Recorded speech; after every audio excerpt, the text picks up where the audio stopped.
At dahil nauuso na nga ang star apple o mas kilalang kay Mito dito sa amin, uso na rin ba dyan sa lugar ninyo? Aba, kung meron ang nagbebenta at kung meron kang tanim nito, wag lang basta natin kainin. Alam mo bang mas pwede pa natin tong pasarapin at paramihin para mas enjoy nating kainin? So dito nga saktong-sakto may nagbenta sa amin dito ng maraming kay Mito at mura lang namin nabili. Bali dito nga ay gagamit lamang ako ng mga 2 kilo ng kay Mito o star apple sa ating gagawin.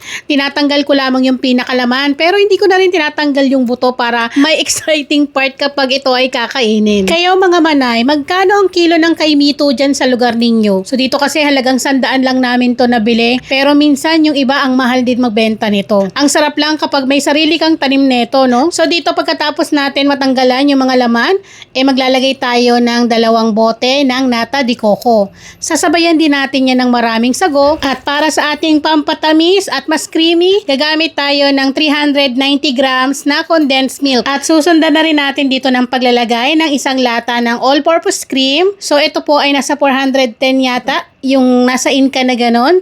Or pwede rin kayong gumamit ng mga naka-tetra pack. So any brand naman ay pwede nyong itry. Depende na po yan sa swak sa budget ninyo. Siyempre titikman natin kung tingin natin ay okay na, then i-chilled natin. At kapag malamig na, eto na. Siguradong sasaglitin lang to ng mga anak ninyo kapag nilagay ninyo sa mesa. O ayan ha, dagdag idea, hindi lang fruit salad o buko salad ang pwede nating gawing panghimagas, pati kay Mito o star apple ay pwede na rin nating isama. Mas nakaka-enjoy, mas mapapasarap ang simpleng prutas na mas ile-level up natin. O siya, alam ko naglalaway ka na, kaya naman tara, tikiman time na.